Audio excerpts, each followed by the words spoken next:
Bagian ketiga tafsir Quran surat Ali Imran ayat 159. Apabila telah bulat hatimu, maka tawakallah kepada Allah. Sesungguhnya Allah amat suka kepada orang-orang yang bertawakal. Perhatikanlah kembali di dalam ayat ini Allah memerintahkan Rasul Shallallahu Alaihi Wasallam supaya mengajak orang-orang itu bermusyawarah. Wasyawirhum fil amri. Di sini jelas bahwa beliau adalah pemimpin. Kepadanya datang perintah supaya mengambil prakarsa mengadakan musyawarah itu. Setelah semua pertimbangan beliau dengarkan dan pertukaran pikiran tentang mudarat dan manfaat sudah selesai, niscaya beliau sudah mempunyai pertimbangan dan penilaian. Sebab itu baru beliau mengambil keputusan. Suasana yang demikianlah yang di dalam bahasa Arab di dalam ayat ini dinamai azam, yang kita artikan bulat hati.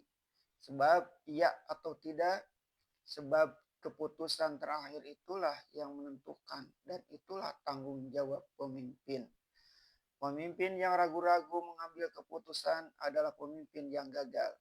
Disinilah Rasulullah diberi pimpinan bahwa kalau hati telah bulat, azam telah padat, hendaklah ambil keputusan dan bertawakallah kepada Allah. Tidak boleh ragu, tidak boleh bimbang, dan hendaklah menanggung segala risiko. Serta untuk lebih menguatkan hati yang telah berazam itu, hendaklah bertawakal kepada Allah. Artinya bahwa perhitungan kita sebagai manusia sudah cukup dan kita pun percaya bahwa di atas kekuatan dan ilmu manusia itu ada lagi kekuasaan tertinggi lagi mutlak dari Allah. Dialah yang sebenarnya menentukan. Pada saat demikian, pemimpin memutuskan dan ahli surah semuanya patuh dan tunduk. Ayat ini diamalkan oleh Rasul sebelum diturunkan. Di sini bertemu lagi kemuliaan Rasul di sisi Allah. Beliau bermusyawarah terlebih dahulu apakah musuh akan dinanti dengan bertahan dalam kota atau dinanti di luar kota. Beliau sendiri berpendapat bertahan dalam kota atau dinanti.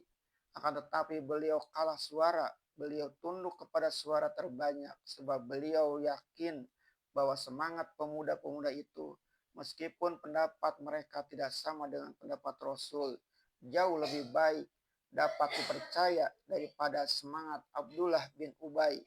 Meskipun Abdullah bin Ubay sependapat dengan beliau, maka datang rintangan pertama, yaitu pemuda-pemuda tadi banyak yang menyesal karena tidak menuruti pendapat Rasul. Sedang beliau telah memakai pakaian perangnya. Di sini beliau menunjukkan kemarahan karena sikap ragu-ragu pemuda itu dalam menjunjung tinggi keputusan. Kemudian datang pula rintangan kedua, yaitu Abdullah bin Ubay dengan 300 orang pengikutnya mundur di tengah perjalanan. Namun beliau berjalan terus dengan membawa 700 orang yang setia.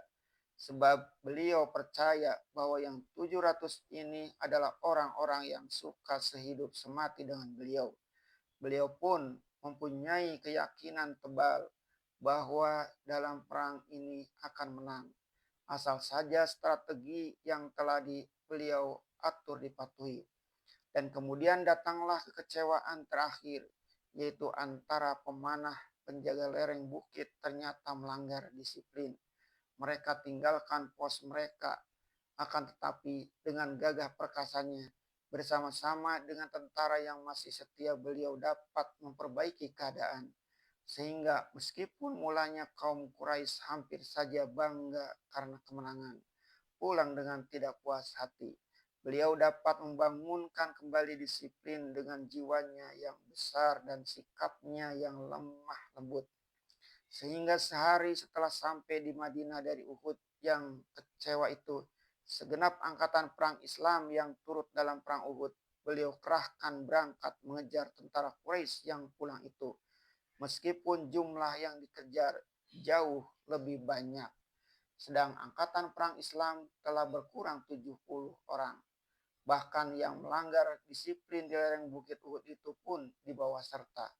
Ini semuanya adalah dalam rangka selalu tawakal kepada Allah.